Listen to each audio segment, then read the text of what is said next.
All right, folks, it is time for some live Q&A. You guys are already doing it. Use hashtag Cowboys to get your questions on the show. That makes it so much easier for producer Dylan to actually find them and bring them up here for you guys. So use that hashtag Cowboys. There you go. All right, Dallas Cowboys 51 first up. What does the Cowboys even the front including player? What? All right, film production. That one doesn't make any sense to me at all on that front there, Dallas Cowboys. I don't know. Get some more Cowboys questions here. Raul Morales says, who is the better route runner, Cooper or Witten? Oh, at this stage in their career, I'm going to go with Cooper, but Witten somehow always gets open, or at least he did last time he played. So I'll go Cooper, but you can never discount old man Witt. Sometimes it just works out there. All right, Glenn is next up. With Zeke's off-the-field issues, could Pollard put his contract at threat? I'm not going to go that far. I think if you're looking for issues with Zeke, it has less to do with Pollard and more to do with himself there. I don't think you're going to see Pollard suddenly become a dynamic three-down back who was, look, he was a backup at Memphis. Granted, Henderson was a great player too. I think you'll see Pollard as more of a Lance Dunbar gadget type player, so a good piece to have on your roster, but not a guy that you go, we don't need Zeke, we got Tony Pollard. If you want to remove Zeke, that's fine, but you're probably going to want to find somebody a little bit better than a late fourth-round pick. Joshua Gonzales says, Dak, $32 million a year. There we go with some quarterback talk and contract talk. I think that's about the range for Dak. You could maybe get him under 32. I'd be a little bit surprised. I think 33, 34 at the absolute max is kind of your upside there. You should have got it done before Carson Wentz signed. He would have taken 32 before that. Now, leverage game is back in his hands. Daniel Millhouse, he says Hill has the most upside in his opinion. Yeah, I think that's fair. I don't know if he's going to be the most consistent player right away, but I do think Hill is going to have the best chance to make a big impact, and I agree his upside is pretty high, especially if he really does buy into Rod Marinelli's system and scheme. He does fit really, really well for what the Cowboys want to do at that 3 technique, that under tackle, that pass rushing defensive tackle. Gabriel Maya is next up. Chances of Super Bowl or playoffs contenders?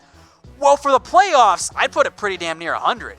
I would be very, very upset and disappointed if the Cowboys didn't at least push for a playoff spot. That would tell me something went terribly, terribly wrong for the Cowboys if they didn't even sniff the playoffs. Now, Super Bowl, I would say that's a fair expectation, but the chances definitely drop a little bit relative to the playoffs there. And if the Cowboys don't make a Super Bowl push or run, it's not looking great for Jason Garrett. I realized we never asked this question to you guys before. So who is your least favorite Cowboys quarterback of all time? Let me know in the comments section. We'll give some shout-outs here. I'm very curious what the answers are, because lots of different options, especially if you go back to the pre-Tony Romo era. Lots of different options on that front, so keep those flowing. Who is your least favorite quarterback of all time? Stephanie says Ryan Leaf. There are lots of Ryan Leaf votes.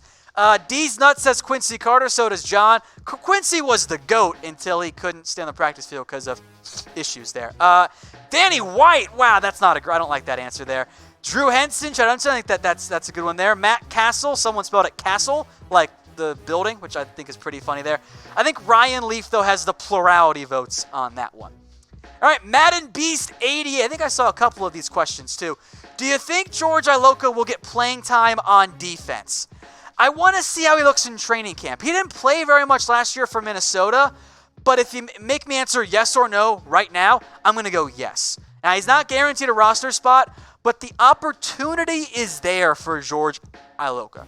He has a chance to be maybe he is your tight end stopper. Maybe worst case, he's your number 3 safety. If so, that guy's going to get some snaps next year. He'll play on special teams too, I think, assuming he makes the roster. So yes, I think you see Iloka, although might not be the every single snap safety that I know many of us are hoping for.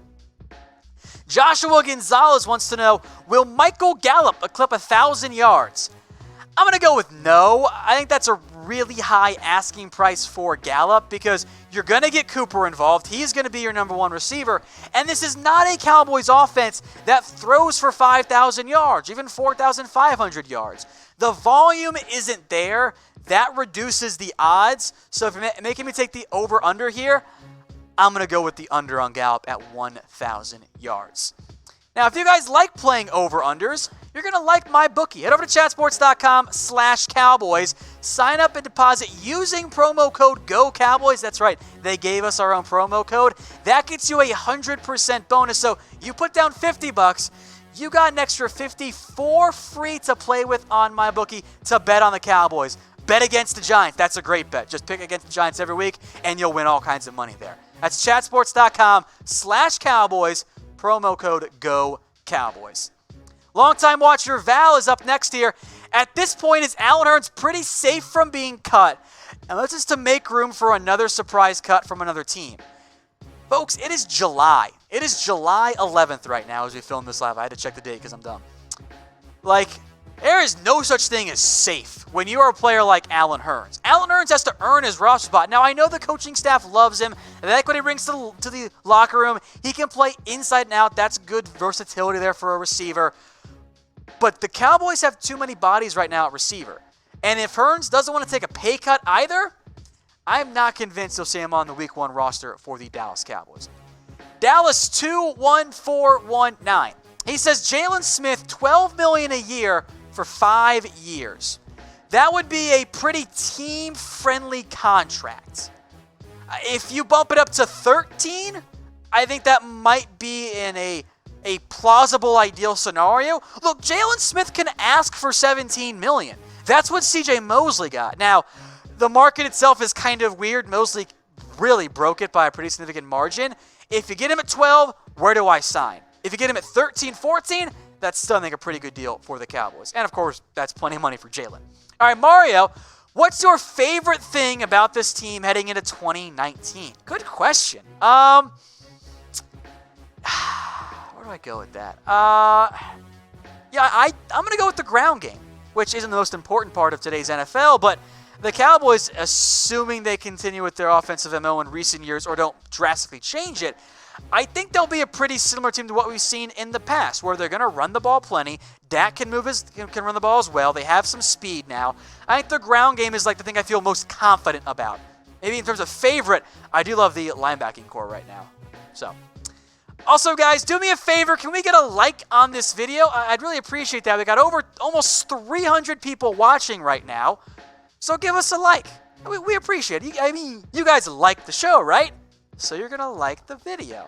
That's funny how that turns out there. So I appreciate it, guys. Everyone watching, of course, as well. James Rodriguez, does pressure end up affecting Dak's game along with Zeke? I assume by pressure you mean like physical pressure from defensive linemen. If so, of course it does. There is not a single quarterback alive that isn't bothered by pressure. I mean, that's the MO for beating Brady. Just pressure him. That's so much easier said than done. But every player, quarterbacks, receivers, ends, whatever it is, they get affected by pressure on the offensive side of the ball. Michael Dunn, who is your favorite Cowboys player to play on Madden? Well, the way I play Madden, and even NCAA Football 14, still play that game, by the way, I tend to play as a linebacker, so I almost always play as Jaylon Smith. Like, that's who I typically play as. He's fast. I can blitz him. I can drop back into the middle of the zone if I'm blitzing and just throwing a blitz. If I'm in a zone there. Jaylon Smith is probably the player that, beyond like the quarterback, of course, he's the guy I end up playing the most as. Nick Butler, if Garrett makes the NFC Championship game and loses, will he still be the head coach next season? That's the question, isn't it? It depends on how they lose. Like, if they get, like, the Saint shaft, I think he's back. If they get embarrassed, well, maybe he's not back. If Dak goes down in that game, he probably is back as well. So that's, I think, pretty close to the baseline, barring other exceptions, mostly related to injuries, in terms of what's going to happen with Jason Garrett, who, I'll remind everyone, is entering the final year of his contract with Dallas. Michael Andrews, with the new OC, do you think that we will go away from the run-first style? I'm going to go with no. I hope you see less, I don't want to call them silly runs, but like less volume of obvious runs, if that makes sense. I want to see more play action, and I would love to see the Cowboys use the pass to open up the run, if you will, because everybody bites on the play fake against the Cowboys. You don't need to establish anything. I almost swore there.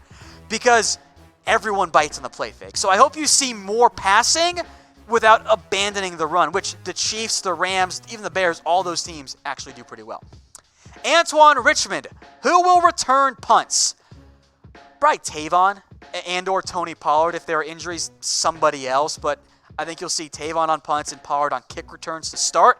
But you could definitely see Pollard do a little bit of both there in the end. But I am very curious to see how the Cowboys break down the special teams. I want to see Pollard back there. And, of course, Tavon, too. Otherwise, I mean, what's the point?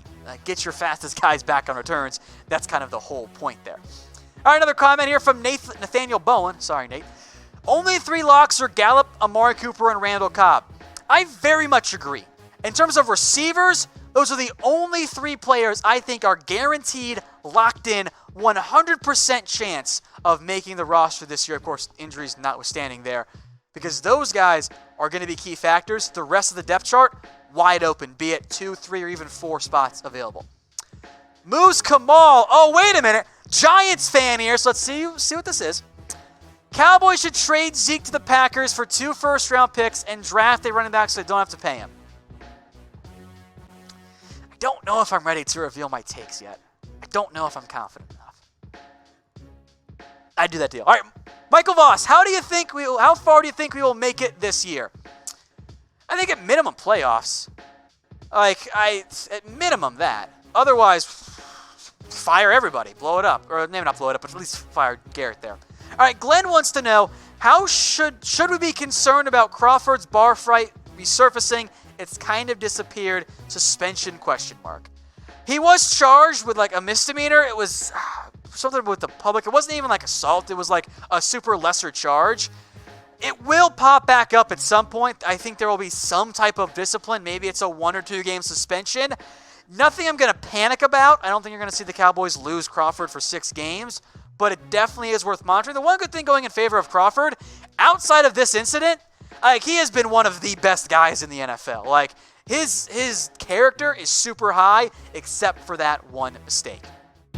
Hey Cowboys fans, thanks for watching the Cowboys Report. If you haven't already, click right here to subscribe to our channel for all the best Cowboys coverage on the internet. That's news, rumors, highlights, mailbags, film studies, and a whole lot more. And I'm making your lives a little bit easier as well with the next Cowboys Report video right here.